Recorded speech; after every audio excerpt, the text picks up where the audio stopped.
Nós hoje vamos abrir a nossa Bíblia em Romanos capítulo 13 e a nossa meditação vai ser nos 14 versículos desse capítulo.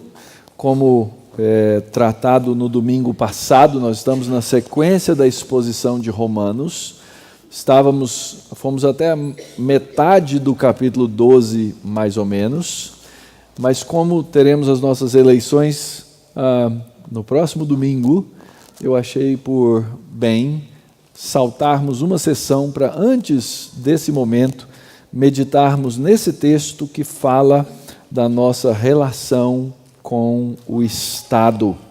E no domingo que vem nós vamos voltar ao capítulo 12, completar o capítulo 12, mas nesse domingo é apropriado que meditemos na palavra nesse trecho.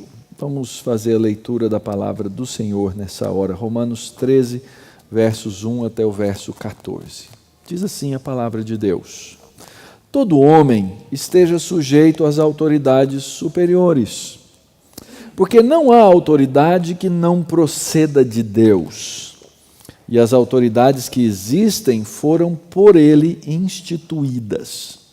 De modo que aquele que se opõe à autoridade resiste à ordenação de Deus, e os que resistem trarão sobre si mesmos condenação.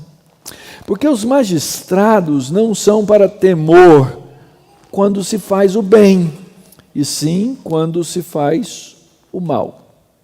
Queres tu não temer a autoridade? Faze o bem e terás louvor dela, visto que a autoridade é ministro de Deus para o teu bem. Entretanto, se fizeres o mal, teme, porque não é sem motivo que ela traz a espada, pois é ministro de Deus, vingador para castigar o que pratica o mal.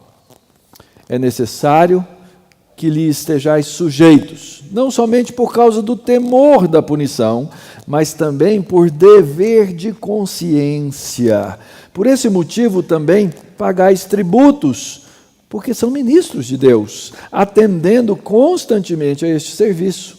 Pagai a todos o que lhes é devido, a quem tributo, tributo, a quem imposto, imposto, a quem respeito, respeito, e a quem honra, honra. A ninguém fiqueis devendo coisa alguma, exceto o amor com que vos ameis uns aos outros, pois quem ama o próximo tem cumprido a lei. Pois isto: não adulterarás, não matarás, não furtarás, não cobiçarás, e se há qualquer outro mandamento, tudo nessa palavra se resume: amarás o teu próximo como a ti mesmo. O amor não pratica o mal contra o próximo, de sorte que o cumprimento da lei é o amor. E digo isso a vós outros que conheceis o tempo. Já é hora de vos despertardes do sono, porque a nossa salvação está agora mais perto do que quando no princípio cremos. Vai alta a noite, vem chegando o dia.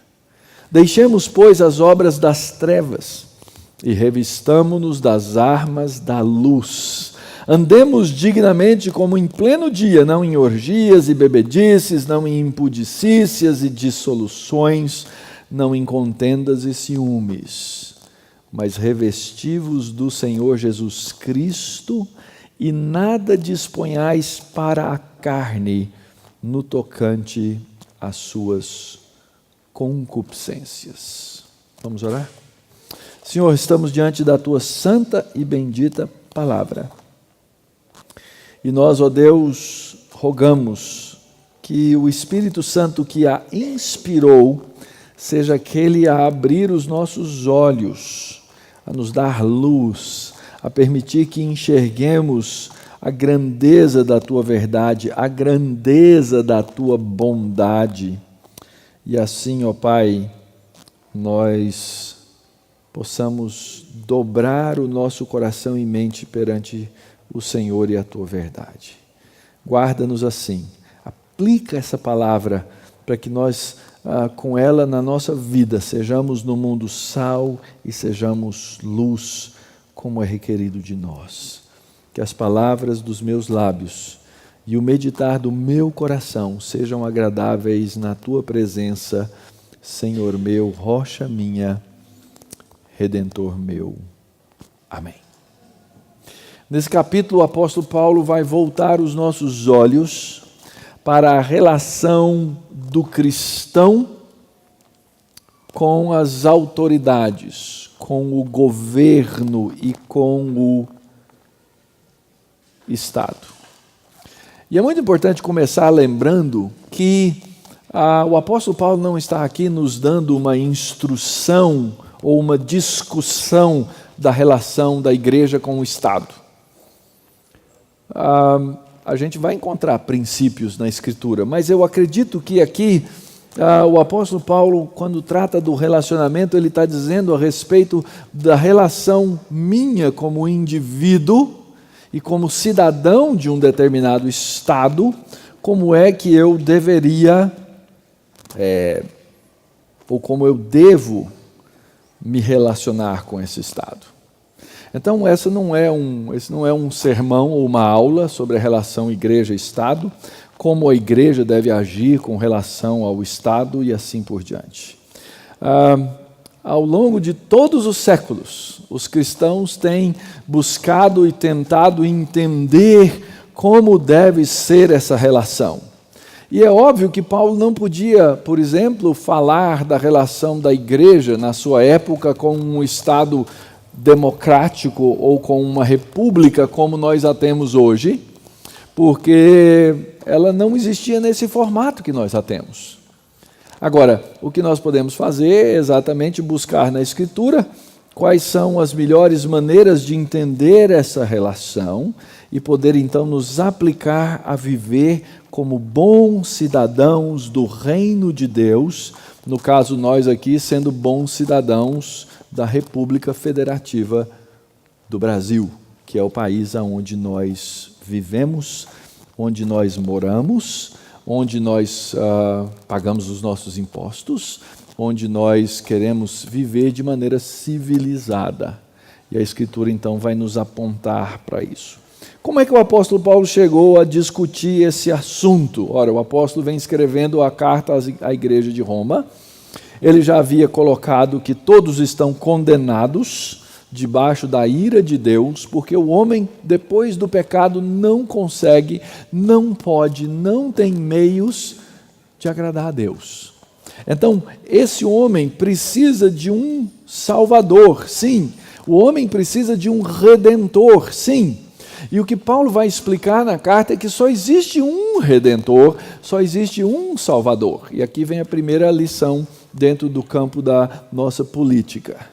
Muitas vezes, chega nessa época, nós começamos a olhar para o homem, ou para pessoas, ou para o nosso candidato eleitoral, como se ele fosse o Redentor. E nós não podemos fazer isso. Esse é o grande primeiro erro que nós podemos cometer. Nós sim temos que ter uma mentalidade política, sim, nós temos que olhar para quem está se propondo a ocupar as diversas posições, desde a maior posição, que é a presidência da República, até os nossos senadores e deputados federais e estaduais, e assim por diante. Porém, em nenhum desses homens nós vamos encontrar redenção. O nosso Redentor, o único exclusivo Redentor, o único que pode salvar o Brasil do Brasil, chama-se Jesus Cristo.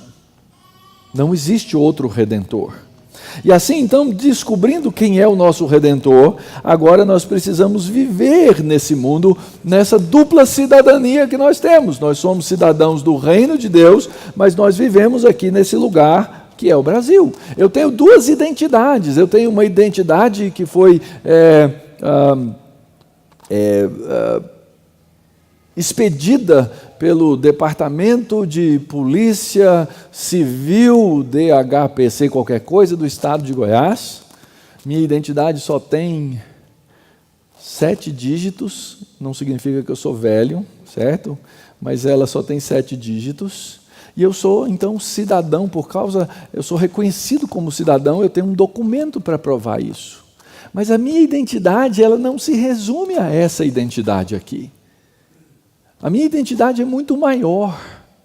A minha identidade é de um reino muito maior. Eu represento, o meu passaporte é de um reino muito maior, que é o reino de Cristo. E como eu sou representante desse reino, eu preciso viver do modo digno.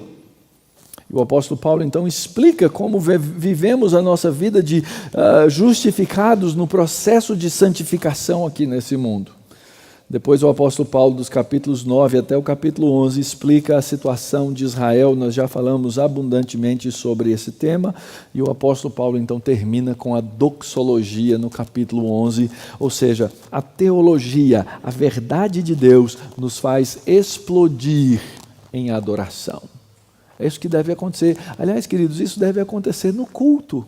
Se vocês já observaram o nosso culto aqui na Igreja Presbiteriana da Barra Funda, ele é centrado no quê? Na palavra de Deus, na doutrina, na Escritura, porque ela nos mostra, ou elas nos mostram quem? A pessoa de Deus, a pessoa de Jesus Cristo, a pessoa do Espírito Santo. E isso nos faz o quê? Adorar a Deus. É por isso que nós começamos com Escritura. Porque nós temos que ser levados pela verdade à adoração. Quando o apóstolo Paulo encerra essa sessão no capítulo 11, e ele começa então o capítulo 12, ele vai agora até o fim da carta falando dos nossos relacionamentos. Nós já estudamos a nossa relação com Deus, os nossos corpos consagrados e em sacrifício e a nossa mente renovada, nossa relação com nós mesmos dentro da igreja, pensando a respeito de nós com a devida moderação. No capítulo 12, o apóstolo Paulo ainda vai tratar esses dois temas que nós vamos voltar no domingo que vem, a nossa relação uns com os outros e a nossa relação até com os nossos inimigos. E agora o apóstolo Paulo vai falar da nossa relação com o Estado. Como é que o crente deve viver diante dos governos e dos estados nos quais eles vivem? E observe, o cristianismo já passou por todo tipo de governo. O cristianismo já passou por todo tipo de estado. Já passou por estados que se diziam teocráticos, já passou por estados que foram os mais terríveis opressores na história do mundo. Por todo tipo de estado o cristianismo passou. E os cristãos em todas as épocas precisaram reconhecer, olhar para a palavra e entender o seu papel dentro daquele momento histórico no qual eles viviam. Então a primeira coisa que nós precisamos olhar é que o texto está falando do homem, do indivíduo, e no caso ele fala de todo homem. Obviamente o foco aqui volta-se para o homem cristão, e ele diz assim: todo homem esteja sujeito às autoridades, cristão e não cristão, mas obviamente o cristão ele vai ter uma percepção específica a respeito disso, porque o não cristão não é capaz de entender isso. Ele diz assim: todo homem esteja sujeito às autoridades superiores. Até aí muita gente pode entender. A parte que não vai ser entendida é a segunda parte, que diz assim: porque não há autoridade que não proceda de Deus. E aqui entramos com a doutrina da providência. Deus nos criou de maneira pactual para que nós pudéssemos no mundo viver de uma maneira ordeira e estruturada. Se há um sistema que não é sistema de governo, que não combina, que não casa e que nunca pode ser desejado pelos cristãos, é o anarquismo. Anarquismo não funciona. Porque o anarquismo é exatamente a proposta da falta de estrutura e da falta de autoridade. Ora, o quinto mandamento é muito claro sobre isso, quando diz que nós devemos honrar pai e mãe. Ora, honrar pai e mãe significa honrar não só o meu pai e a minha mãe, mas significa honrar aqueles que são mais velhos na minha família, significa honrar aqueles que fazem parte das estruturas de hierarquia para as quais eu devo a minha obediência. Eu não sou o rei. Você não é o rei. Pode ser que alguém aqui se candidate a ser o presidente da República do Brasil. E aí você vai ser o presidente. E aí você vai merecer essa sujeição na autoridade, porque o texto diz que Deus, na sua providência, Deus, na sua bondade, é que nos deu a capacidade de nos organizar em Estado, de termos nações e de estabelecer hierarquias de governo que, na sua providência, servem para o bem de um povo e de uma população. Na verdade, a Escritura diz que Deus, inclusive, governa sobre essas autoridades. Eu me lembro uma vez, muitos anos atrás, era um sábado à tarde, lá em outra cidade onde morávamos, e alguém nos ligou e falou o seguinte: olha, o candidato fulano de tal, candidato ao governo do Estado, gostaria de que um grupo da nossa igreja se reunisse e orasse por ele. É aquela fase em que os candidatos estão pedindo e beijando a mão de todo santo. Sabe como é que é? Estão atrás e querem apoio político. Era um dia antes das eleições e certamente ele estava cavando votos. E uma parte do nosso conselho e os pastores disseram: ok, nós vamos orar com o candidato. Pode levá-lo lá na sala do conselho, que nós vamos orar. E eu me lembro então que o candidato expôs lá seus projetos. Normalmente os candidatos vêm com aquelas pautas dizendo assim: nós vamos favorecer você, nós vamos favorecer a igreja, tentando fazer-nos de curral eleitoral. E aí então um dos presbíteros sugeriu que nós orássemos pelos candidatos, cada um de nós orássemos por aquele candidato a governador e uma outra pessoa que também era um político eleito ali naquela hora. E eu me lembro que eu não resisti de orar a oração de Daniel, ou o texto de Daniel, quando Daniel diz que: Senhor, o Senhor governa sobre todos, o Senhor coloca o rei e o Senhor depõe o rei. Queridos, Deus é soberano. Não fique apavorado achando que Deus não está no controle da história. É claro, nós temos que ter engajamento político, sim, nós temos que nos envolver, sim. O cristão pode e deve concorrer a cargos eleitorais, a ser agente público, claro que devemos estar envolvidos em todas essas coisas, mas nunca esquecendo que, ainda que Deus tenha providenciado na sua autoridade sobre o mundo inteiro as hierarquias, que Ele também está no controle dessas coisas. Então, a primeira razão pela qual Paulo diz que nós devemos ser submissos aos governos e aos estados é porque isso é bom. Porque isso traz tranquilidade, isso traz civilidade, isso nos traz capacidade de viver em ordem. A segunda razão que o apóstolo Paulo nos dá aqui, que nós devemos nos submeter, é porque isso é sábio. Ele nos diz aqui, isso é algo sábio. Deus criou-nos, seres humanos, a sua imagem e a sua semelhança, exatamente para que nós pudéssemos pactualmente nos organizar como Estado, como nação, como povo e assim por diante. Eu gosto de usar muito esse exemplo. Um dos temas chaves que existe na Bíblia é o tema do pacto, o tema da aliança. Essa palavra na língua latina é a palavra fedos. E essa palavra fedos é a palavra que nos dá origem à palavra federação. Nós vivemos na República Federativa do Brasil, nós vivemos de maneira pactual. Nós temos uma estrutura, nós temos uma hierarquia, nós temos um sistema representativo, e isso é bom. Às vezes nós erramos, às vezes nós escolhemos o representante errado, aí a gente fica bravo, sai nas redes sociais dizendo hashtag ele não me representa, mas ele te representa, porque ele está investido de poder naquela posição e naquele cargo. E nós temos que aprender a viver, é sábio. E o argumento do apóstolo Paulo é bem simples, nos versos 13 e 4, ele diz: olha, o magistrado, a autoridade, não é para você viver com medo dela. Porque se você fizer o bem, então, ela não vai vir atrás de você. Agora, você não quer temer a autoridade? Faz o bem. E a autoridade vai te conduzir, ela vai te ajudar, ela vai te proteger. Por quê? Ele diz no verso 4, porque a autoridade é ministro de Deus para o teu bem. O que o apóstolo Paulo está dizendo é que dentro dessa estrutura nós vamos ser abençoados. Imagina se no Brasil, tendo as autoridades que tem, nós não tivéssemos nenhuma autoridade. Como é que ia ser? Imagina se, ainda que nós reclamemos da nossa polícia, a polícia não existisse. Imagina que se nós não tivéssemos, ainda que nós reclamemos dos nossos prefeitos e vereadores, se nós não tivéssemos quem desse a instrução de que tem que ter o asfalto na rua. Nós viveríamos em caos. Então é óbvio que a autoridade existe para esses processos, para nos abençoar, porque os governos são necessários até para dizer, olha, cuidado, você precisa ter limites. É por isso que existe o famoso radar.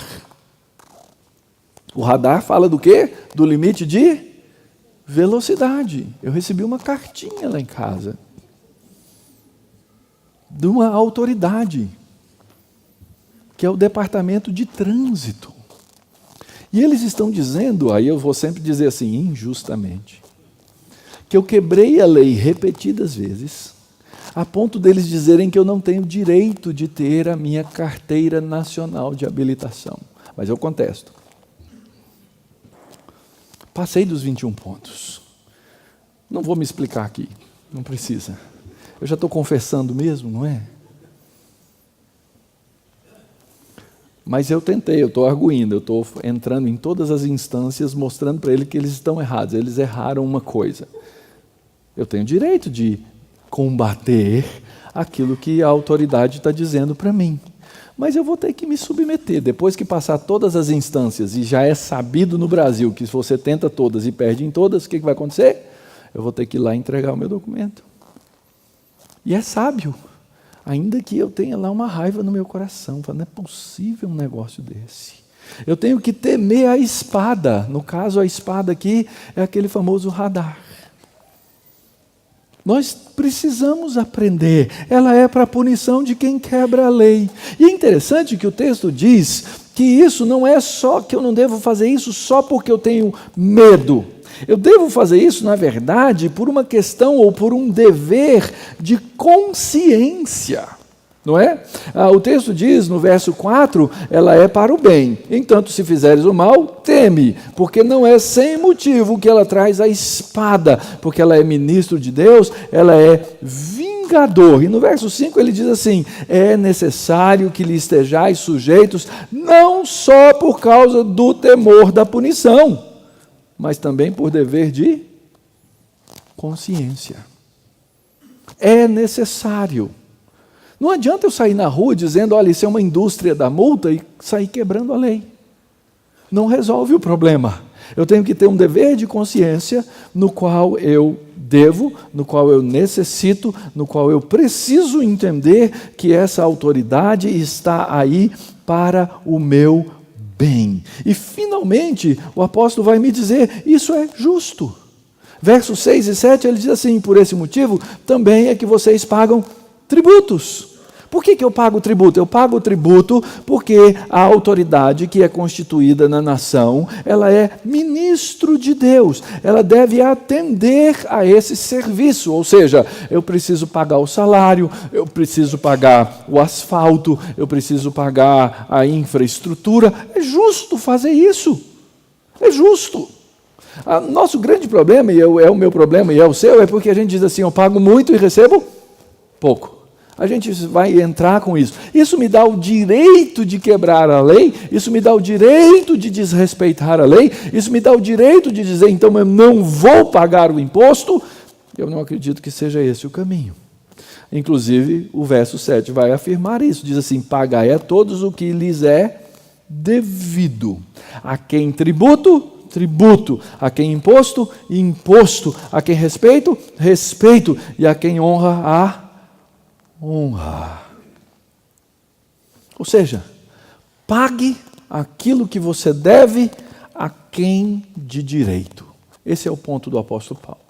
E talvez a pergunta que você levante assim, então pastor, eu tenho que ser absolutamente submisso? A todas as coisas que o Estado disser, indistintamente, eu tenho que simplesmente engoli-las de qualquer maneira e de qualquer forma? E como eu sabia que você ia fazer essa pergunta, eu coloquei no segundo slide. Como é que acontece a submissão? Nós temos que nos submeter absolutamente a todas as coisas. Parece que à primeira vista é isso que Paulo está dizendo, né? Olha, toda autoridade foi constituída por Deus, ela é para o seu bem, é ministro de Deus, então você se submete, fica caladinho e pronto. Mas tem aí um detalhezinho importante, que é importante nós compreendermos e nós entendermos. Aliás, o apóstolo diz, aquele que se rebela contra a autoridade instituída por Deus, então vai receber julgamento. Como é que funciona esse processo? Quais são as ideias ou os conceitos que estão aqui por trás daquilo que o apóstolo Paulo nos ensina? Algumas coisas estão aqui como uma orientação e outros lugares da Bíblia vão nos ensinar essas coisas com clareza bem cristalina. Primeira coisa que o apóstolo Paulo que nos dá assim como orientação, ele diz assim, pague o que você deve a quem você deve. Óbvio que o apóstolo Paulo aqui está se referindo às palavras do Senhor Jesus. Lembra o que o Senhor Jesus falou? Com a história aquela da moeda? Dai a César, de quem que é a cara que está aí? É de César. Então você dá a César o que é de César e dá a Deus o que é de Deus. E agora? Se César vier e me pedir o que é de Deus, o que eu faço? Essa é a grande pergunta. Se César me pedir o que é meu, e eu acho que eu tenho por direito, eu tenho que achar o meio legal de lutar contra isso. Eu tenho que saber preencher bem o meu imposto de renda, para não pagar mais do que eu devido, mas eu não posso dar o que pertence a Deus para César. Esse é o ponto. É isso que nós precisamos entender. Imagina o apóstolo Paulo vivendo no Império Romano, onde César era considerado uma divindade, se não a divindade própria, um representante direto e imediato de uma divindade. Ora, os Césares, os senhores, esse é o significado, eles eram considerados deuses. E naquela condição, eles impunham os maiores absurdos à sociedade em nome da adoração. Aliás, os cristãos no primeiro século, no segundo século, eles foram grandemente perseguidos. Por quê? Porque César pedia e exigia adoração ao seu nome. Eles se recusavam. O império dizia, você precisa dizer, César é Senhor, e os cristãos diziam, Jesus Cristo é Senhor. Eles eram mortos, eles eram banhados em cera e colocavam fogo neles, para eles servirem de tocha, e eles iam até o fim, e eles morriam por causa disso, porque eles sabiam que não podiam dar o que pertence a Deus, a César. Então é óbvio que existe uma limitação no exercício do poder das autoridades terrenas. E aqui então vem a grande lição que nós precisamos entender. O problema nosso quando chega em época eleitoral e brasileiro, e outros povos são assim também, é que nós passamos a adorar a César. Nós começamos a empenhar a nossa vida a César. Nós começamos, se estamos envolvidos de maneira direta no processo político eleitoral, a adorar as autoridades. E quando isso acontece, irmãos, nós perdemos como cristãos o nosso rumo, a nossa direção.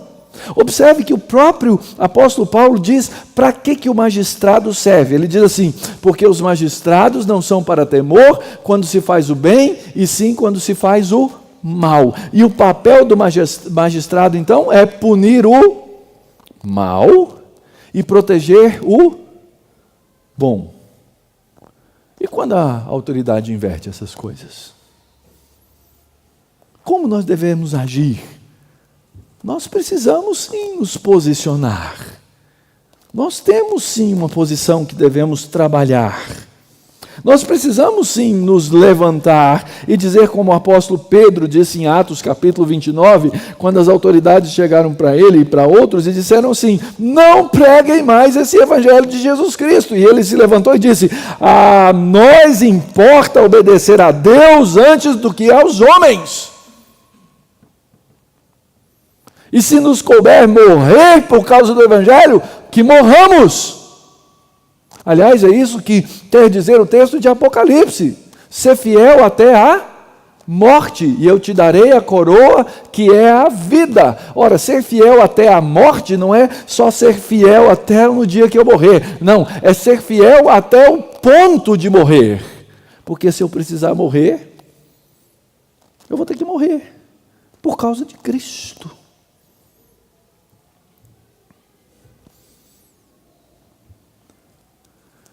O cristianismo já passou por muitas fases. O cristianismo já passou por muitas histórias.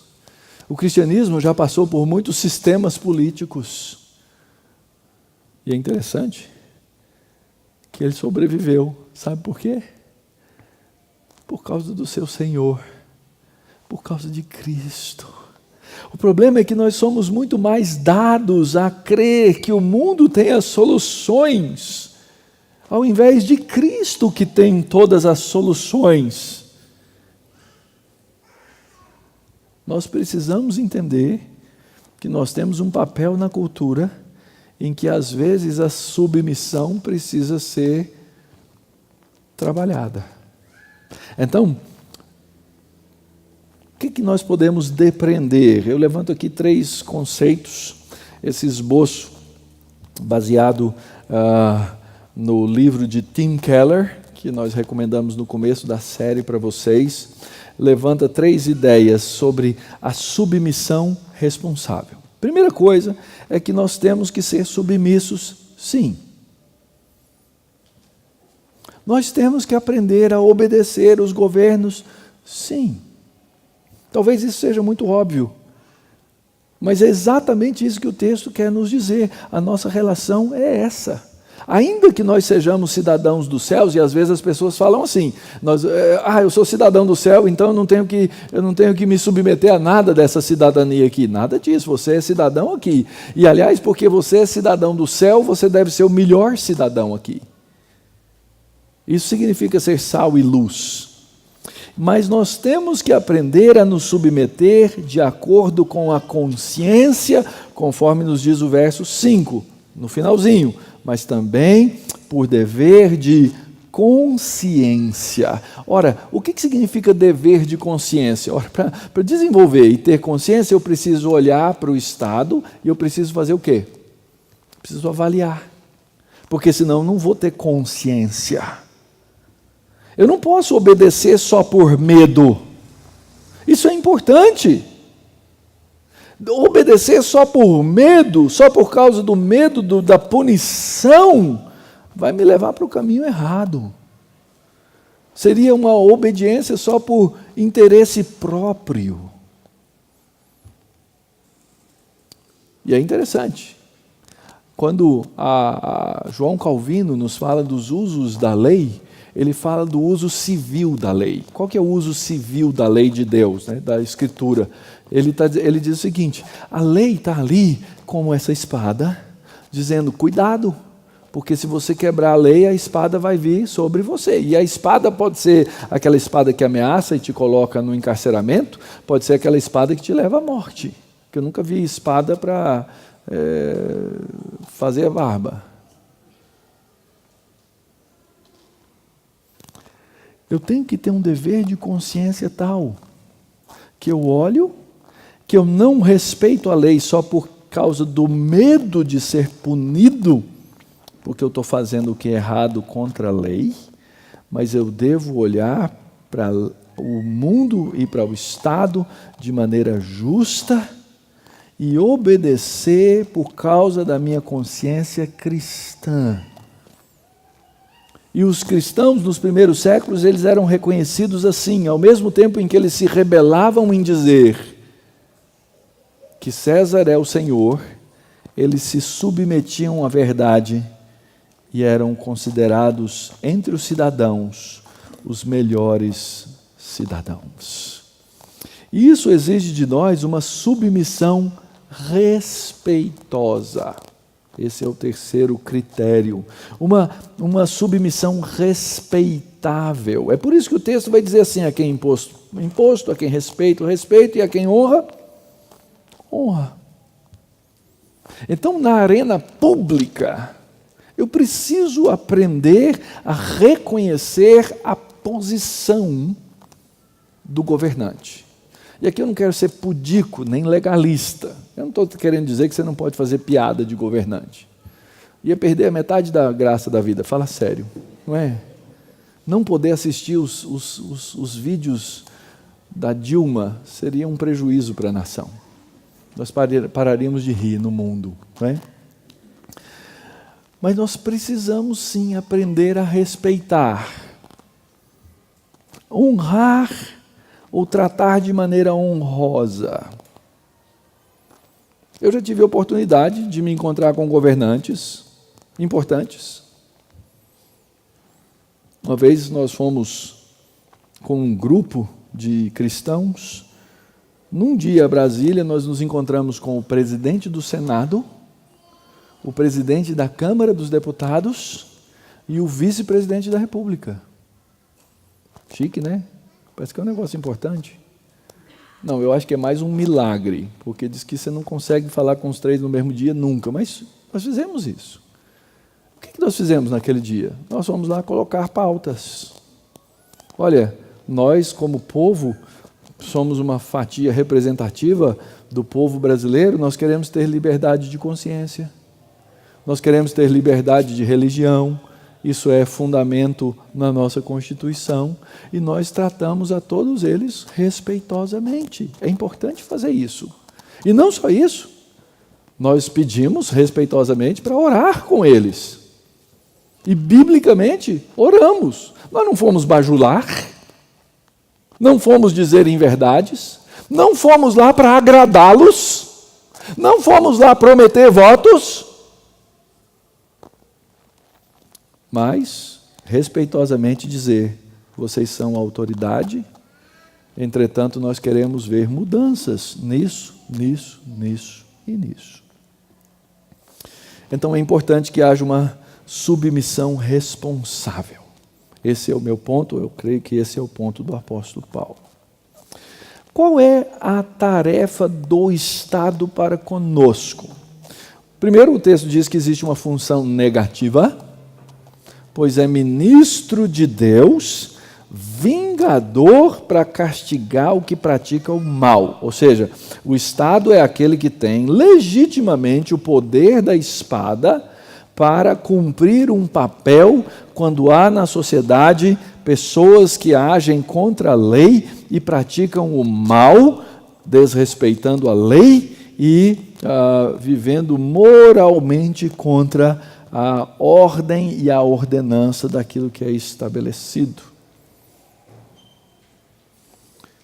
Então o Estado tem essa função. E a gente vê hoje que a gente sofre com isso. Porque o Estado muitas vezes faz o quê? Ele privilegia o mal. Gente, é senso comum. E eu sou capaz aqui, depois nós vamos ter perguntas e respostas, você vai poder perguntar isso, tá? Quem é aqui que de sã consciência concorda que o Estado, no Dia das Mães, libere no feriado alguém que matou a mãe por causa do Dia das Mães? Quem é que concorda? Olha, vamos liberar os presos no Dia das Mães, e você vai e libera uma matricida. Isso é revoltante. Nós ficamos irados, nós ficamos bravos, porque o Estado, ainda que haja lei, e essa é uma lei que está nos códigos nossos, é uma lei tola. E nós precisamos lutar contra essas loucuras que às vezes acontecem nas leis e no Estado. Então, sim, o Estado tem uma função negativa e muitas vezes o Estado não cumpre essa função. E ele deve ter uma função positiva, visto que a autoridade é ministro de Deus para o teu bem. E eu, como pastor, eu tenho que tomar muito cuidado naquilo que eu falo, principalmente diante das minhas ovelhas, porque eu sei que eu tenho influência, de alguma maneira, por causa da autoridade espiritual sobre vocês e sobre o seu voto. Então eu tenho que ter muito cuidado na maneira como eu me pronuncio sobre essas coisas. Agora, algumas coisas eu posso dizer claramente para vocês. Não tenho problema nenhum. Eu não posso nem ser a favor de um Estado totalitarista, nem da anarquia. Nenhum nem outro. No meio desse processo, nós precisamos encontrar juntos o caminho como nação. Aliás, existe um negócio chamado pacto social, que é o pacto que nós temos que concordar. Para que a nação caminhe, para que a nação ande. Eu, particularmente, sou a favor do Estado mínimo. Eu acho que as relações sociais elas se controlam em várias áreas quando o Estado não coloca a sua mão. Por outro lado, eu não acho que o Estado deve ser omisso. É outro problema que nós temos.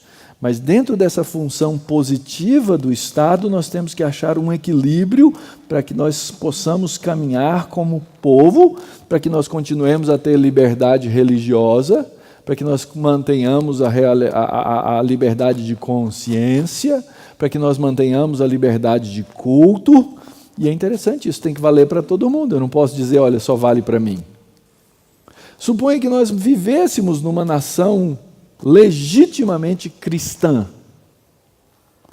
Ok? Nem assim eu poderia omitir a liberdade de culto e a liberdade de consciência. Não podemos fazer isso. O fato é que nós precisamos estar atentos às propostas que os governos e os governantes fazem para a condução do Estado. Isso é o que deve governar o seu voto. Olhe para essas propostas, entenda essas propostas e com a sua consciência livre, manifeste-se. Eu não estou dizendo que isso é proibido, eu resolvi que diante do estado da nossa nação, eu não iria revelar o meu voto publicamente. Não vou revelar meu voto. Mas você pode me perguntar, eu vou te dizer, não tem problema nenhum. Meu voto é secreto lá na urna.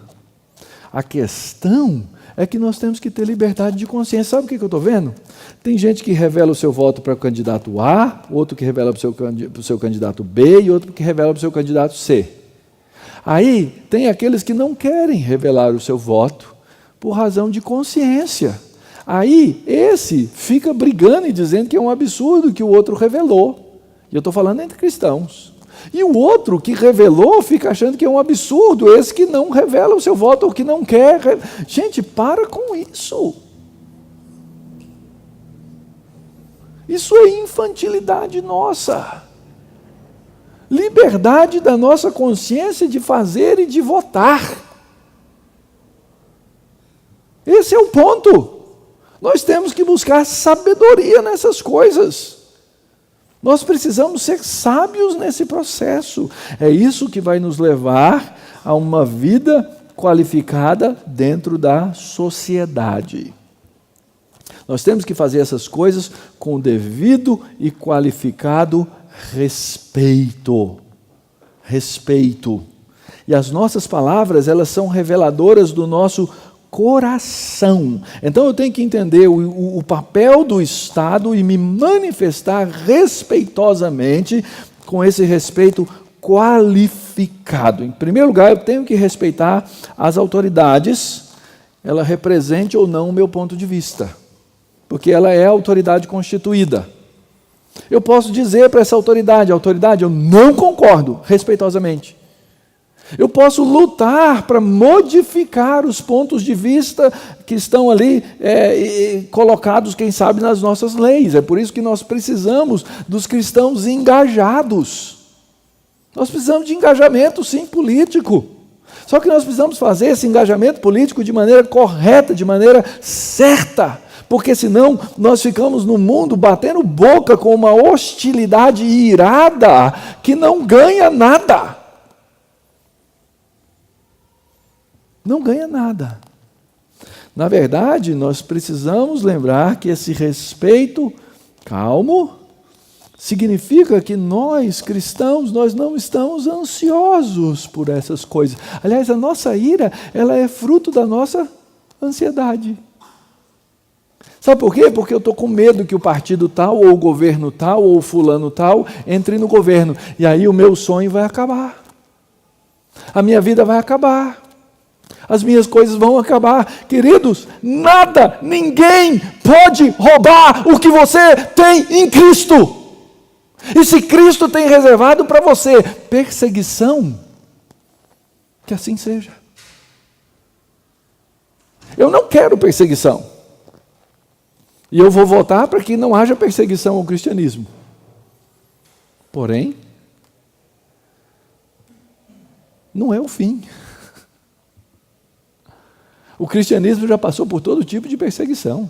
O cristianismo continua sendo perseguido.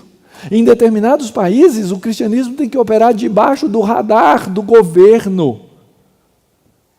Uma das poucas igrejas públicas que havia na China nas últimas semanas foi destruída, depredada e acabada. Os cristãos estão sendo perseguidos. E sabe quem não consegue fazer o cristianismo parar de crescer na China?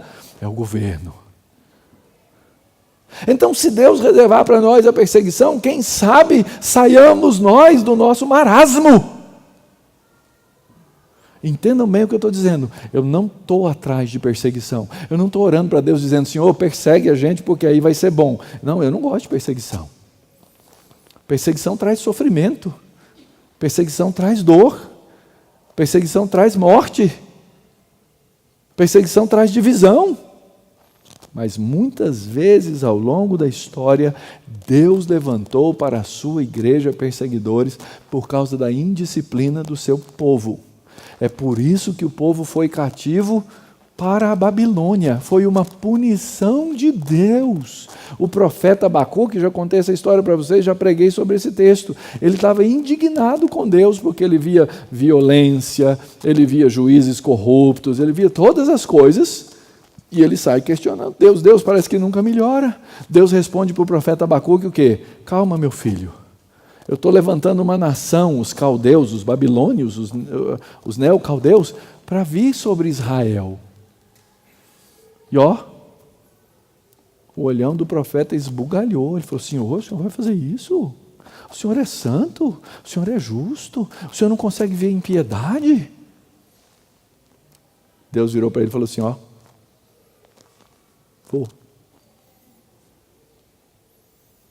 E o coração dele se derreteu.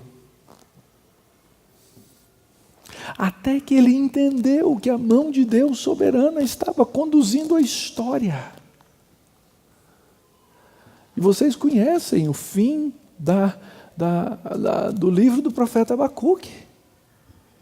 Ele, no capítulo 2, Deus lembra ele e fala, Abacuque, o justo viverá pela sua fé. E quando ele entende isso, ele termina o livro dizendo, ainda que a figueira não floresça, ainda que não haja meios de produção, ainda que não haja gado no campo, ainda que o dólar chegue a 7, ainda que a gasolina seja R$10, eu confio no Senhor.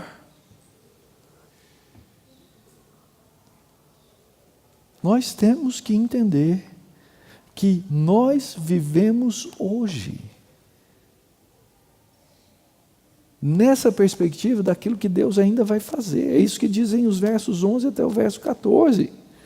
Ele continua falando. Ele diz no verso 8 a 10, a respeito da nossa prática, e ele está tratando do mesmo assunto, tá? Da nossa relação com o Estado. A ninguém fiqueis devendo coisa alguma, exceto o amor. A gente pega e transfere isso para as nossas relações pessoais. E também é verdade. Eu não posso ficar devendo nada. Mas aqui ele está falando da nossa vida social no Estado. Eu não posso ficar devendo ao meu povo nada a não ser o amor. Pois quem ama o próximo vai tem cumprido a lei. A lei é não adulterarás, não matarás, não furtarás, não cobiçarás. Qualquer outro mandamento, nessa palavra se resume. Na sociedade eu preciso aprender a amar o meu próximo como eu amo a mim mesmo. E o amor não pratica o mal contra o próximo. Essa é a nossa conduta social, de sorte que o cumprimento da lei é o amor. Eu amo quando eu cumpro a lei. E se eu não cumpro a lei, eu não amo. E a minha perspectiva, então, é essa: o dia está próximo. O Senhor vai voltar. A minha solução não está nesse mundo. E é interessante como ele usa as palavras. O apóstolo diz assim: já é a hora de vos despertardes do sono. Porque a nossa salvação está agora mais próxima do que antes. Essa é a perspectiva do apóstolo Paulo. A minha salvação está cada dia mais próxima. O Senhor Jesus está cada dia mais perto dele vir. Eu não sei quando é, mas a noite vai alta. Uma hora vai surgir o dia. Então, viva nessa perspectiva. Me diz uma coisa: se o partido que você odeia, porque você já está convencido ideologicamente de que esse é excelente e o outro não, e eu não estou dizendo qual que é, o A ou o B, ganhar, você vai perder a salvação? Você vai perder a Cristo? Pode ser que você perca o seu emprego. Pode ser que você perca a sua poupança. Pode ser que você perca a sua estabilidade. Mas a minha pergunta para você é outra. A sua confiança está em quem? No seu emprego? Na sua estabilidade? Na sua poupança? Se for, querido, tem problema. Porque a nossa confiança tem que ser absolutamente em Cristo. Muitas vezes a nossa ira hostil, ela nasce exatamente da nossa ansiedade. Mas nós precisamos viver como parte dessa sociedade, sabendo que a nossa esperança não está no Brasil. Nossa esperança está em Cristo Jesus. Então, finalmente, queridos, o que nós devemos fazer como cristãos? Primeiro, você tem dever para com o Estado? Sim. Mas cuidado, porque a nossa tendência é idolatrar o Estado. Isso pode acontecer para quem é de direita, para quem é de extrema direita, para quem é de esquerda e para quem é de extrema esquerda. Idolatria do Estado. O Estado e os governos não são o Senhor da nossa vida. E sabe o que acontece? O que acontece é o seguinte: quando nós não temos o Senhor Jesus como nosso real Senhor e a nossa real esperança, nós vamos colocar uma outra coisa no lugar. Porque o nosso coração, ele foi feito para adorar alguma coisa. E nós corremos esse risco. Ideologias, cuidado. Ideologias, elas são deuses que substituem a Deus. Tem jeito de viver sem ideologia? Não. Quem é que cantava ideologia, quero uma para viver? Nós temos uma ideologia. Só que a nossa ideologia, as coisas, a maneira como nós vemos o mundo e a maneira como nós orientamos a nossa vida, ela precisa ter um fundamento, uma cosmovisão, uma visão de mundo que parte das Escrituras. E não adianta você querer dizer, olha, eu tenho uma cosmovisão cristã do mundo, tendo feito um PhD ideológico e tendo conhecimento de escola dominical da Bíblia. Você precisa conhecer a Escritura, você precisa estar convencido da Escritura. Você precisa estar convencido da palavra de Deus. Isso tem que ser o formador, o estruturador dessas ideologias. E a gente sabe que toda ideologia humana que não tem fundamento na Bíblia, ela sempre vai ser uma idolatria. A minha pergunta é quem você adora. Então, sim, precisamos desenvolver com sobriedade conceitos e ideias, mas que têm fundamento na Escritura. Terceiro, não existe redentor aqui na terra. Só existe o Redentor Jesus Cristo.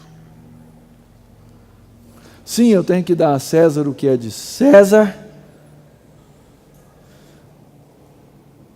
mas eu preciso dar a Deus o que é de Deus. Isso envolve meus valores, isso envolve a minha moral, isso envolve aquilo que eu penso possuir, porque quem possui todas as coisas é Deus. Quarto lugar, tenha uma plena consciência de que nada vai destruir o plano de Deus, que nada. O Brasil pode piorar e o plano de Deus não vai desaparecer. O Senhor está no controle da história. Eu tenho minhas ideologias, eu acho que tal coisa vai ser melhor, tal coisa vai ser melhor e tal coisa vai ser melhor. Tem um problema com isso. E eu vou lutar para que essas coisas se encaminhem. Porém, Deus está no controle da história. Nós temos um Senhor. E aqui por último fica a minha convocação. Você quer ver uma coisa boa, justa, se desenvolver nessa nação? Haja com consciência e ore. O problema é que nós agimos de maneira ímpia. A oração é a última coisa que a gente faz. Depois que a gente acha que tudo deu errado, aí a gente diz assim, agora só nos resta orar. Quando na verdade devia ter tudo começado com oração. Você coloca a sua nação diante de Deus todos os dias, querido? Você acredita na fidelidade de Deus? Você acredita que Deus está no controle da história? Você acredita que Ele é o seu Salvador? Você acredita que Ele vai cuidar de você? Você acredita que Ele vai cuidar da igreja dEle? Você acredita que Ele vai cuidar da sua família? Então ore. Ore. Nós vamos terminar o nosso culto de hoje orando pela nossa nação. Orando pelo Brasil. Orando pelas eleições. Porque é o melhor que podemos fazer. Lembra da oração de Daniel? Daniel talvez fosse olhado por nós, o profeta, como um fisiologista. Porque ele passou por vários governos e ele sempre tinha uma posição importante no governo. O que será que ele fazia? Será que ele era de um partido tal aí que está sempre no governo? Não. A marca que nós encontramos na vida do profeta Daniel era um homem que reconhecia o papel da oração na vida de Deus ou na vida do seu povo diante do projeto de Deus. E nós já estudamos aqui a oração de Daniel, capítulo 9, lembra? Ele estava lendo a Bíblia, lendo os livros do profeta Jeremias, quando ele atentou que havia chegado os 70 anos daquele cativeiro que Deus havia mandado o seu povo, ele fez o quê? Ele se colocou a orar. Quando nós entendemos o que Deus está fazendo, nós nos colocamos a orar.